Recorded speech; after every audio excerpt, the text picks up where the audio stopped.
దస్తావేజులకు ఐక్యత, దస్తావేజులకు ఐక్యత, దస్తావేజులకు ఐక్యత. ప్రజల ఆస్తులకు భద్రతగా దస్తావేజుల దుర్గా పణికుమార్, రాజమండ్రి దస్తావేజుల శాఖ దస్తావేజుల ప్రాంతీయ సంఘం అండి. అయితే ప్రజల ఆస్తులకు భద్రతగా ఎవరు ఆస్తి కొన్నా దస్తావేజులు రాయడం అనేది ఒక చట్టబద్ధమైన విధానంతో సుమారు 100 సంవత్సరాల పైబడి ఈ విధానం నడుస్తుంది. ఇది అందరికీ తెలిసిన విషయమే, నేను కొత్తగా చెప్పక్కర్లేదు. అయితే చాలా కాలంగా మా దస్తావేజు లైసెన్స్ను రెన్యూల్ చేయడం అనేసి గత ప్రభుత్వం అనేక ప్రభుత్వాలు కూడా నిలుపుదల చేశారు. దానికోసం కోర్టుల్లోనూ అనేక రకాల పోరాటం చేస్తున్నాం. అయితే ఎప్పుడైనా సరే దస్తావేజుల వ్యవస్థను నిర్మూలించాలనే ఉద్దేశంతో వాళ్ళు కొత్త విధానాలు తీసుకొచ్చారు. గత ప్రభుత్వంలో చేశారు, మళ్ళీ ఈ ప్రభుత్వంలో చేశారు. అయితే ప్రజలకు మాత్రం ఖచ్చితంగా ఒక ఆస్తి కొంటే డాక్యుమెంట్ రైట్ దగ్గరికి వెళ్ళాలి. ఆఖరి అడ్వకేట్స్ తో సహా మమ్మల్ని సంప్రదించి మళ్ళీ మేము వాళ్ళని సంప్రదించి చట్టబద్ధమైన డాక్యుమెంట్స్ రాయడం జరుగుతుంది. మరి ఈ గవర్నమెంట్ లో ఏమైందంటే దస్తావేజు లేఖల వ్యవస్థ నిర్మూలించి మా వృత్తిని కూడా ఆదాయపరంగా మార్చుకునే విధానంతో డాక్యుమెంట్ రైటింగ్ అని చెప్పి సపరేట్ గా ఒక రిజిస్ట్రేషన్ సపరేట్ సేవా కేంద్రంగా పెడుతున్నారు. దీనివల్ల లక్షలాది కుటుంబాలు వెనకబడిపోయి జీవనోపాధి కోల్పోయి మన డాక్యుమెంట్ రైటే కాకుండా జనరల్గా అందరూ డాక్యుమెంట్ రైట్ అనుకుంటారు. డాక్యుమెంట్ రైటే కాకుండా వెనకాల 4-5 ఆధారపడి ఉంటారు. అంటే ఇంచుమించు 5-6 లక్షల మంది డాక్యుమెంట్ రైట్లు వాళ్ళ మీద ఆధారపడే వ్యవస్థ అంతా కూడా నాశనం అయిపోయి రోడ్లు పాలైపోయి అనాథాయ పరిస్థితుంది. ప్రభుత్వం ఉద్యోగాలు ఇవ్వకపోయే పర్లేదు, మేము ఎన్నో సంవత్సరాలుగా దీని మీద ఆధారపడినాం. మరి మా వ్యవస్థను కూడా మా వృత్తిని కూడా పట్టగొట్టి మరి కొత్త విధానం తీసుకురావడం చాలా అన్యాయం. ఆల్రెడీ మా స్టేట్ కమిటీ డాక్యుమెంట్ రైటింగ్ వ్యవస్థ విధానం మీద పిలుపు మేర మేము ఈ 11 రోజులు అంటే ఈ రోజు నుండి 31 తారీఖు వరకు కంటిన్యూ చేస్తున్నాం.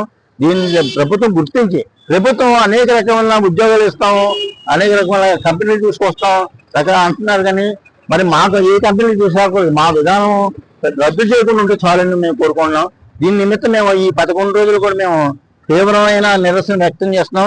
దీన్ని మరి ఈ విధంగా ఆస్తులు మరి ప్రేక్షకులు కూడా మమ్మల్ని అర్థం చేసుకొని మరి ప్రజలు కూడా మమ్మల్ని అర్థం చేసుకొని వీళ్ళు పెట్టే పీపీపీ విధానం వల్ల ప్రజల ఆస్తులకి దస్తావేజులు రాయడానికి భంగం కలుగుతుంది. అంటే క్లారిటీ ఉండదు. ఇప్పుడు ఇంత అనుభవం ఉన్న మేమే 30-40 ఏళ్ళ అనుభవం ఉన్న మేమే రాస్తుంటే ఎన్నో మిస్టేక్స్ వస్తుంటే కోర్టులో ఇదవుతున్నాం. అలాంటిది ఏవి అనుభవం లేని వాళ్ళు ప్రైవేటీకరణ చేయడం వల్ల మరి ప్రేక్షకులు కూడా ప్రేక్షకులు అర్థం చేసుకోవాలి, ప్రజలు అర్థం చేసుకోవాలి. అదే విధంగా కూడా దయచేసి మా జీవనోపాధి కోల్పోకుండా అందరూ గవర్నమెంట్ అలాగే ఈ యొక్క సంబంధించిన స్టాంప్స్ అండ్ రిజిస్ట్రేషన్ డిపార్ట్మెంట్ శాఖ మంత్రివర్యులు మమ్మల్ని అర్థం చేసుకొని యథావిధి కొనసాగించిన అవకాశం ఉంటే మాకు దస్తావేజుల లైసెన్స్ ఇవ్వాలని కోరుకున్నాం. దస్తావేజుల ఐక్యత ఏం లేదండి, యథావిధిగా కొనసాగుతున్న పద్ధతి డాక్యుమెంట్ రైటింగ్ విధానాన్ని కంటిన్యూ చేయవలసి కోరుతున్నాం. 396 జీవనం రద్దు చేయాలి. నిరుద్యోగులు అండి, మేము చాలా కష్టపడి డిగ్రీ చేసి పీజీ చేసి ఏదో చదువుకుని జీవనోపాధి ఎత్తుక్కుని ఈ దస్తావేజులు గత 25 ఏళ్ళ నుంచి పైనుంచి చేసుకుంటూ వస్తున్నాం. ఈ రోజు సడన్ గా ఇలా ప్రతి ఏ గవర్నమెంట్ వచ్చినా ప్రైవేటీకరణ చేస్తాం, దస్తావేజులు నిర్మూలిస్తామని ప్రతిదీ జరుగుతానండి.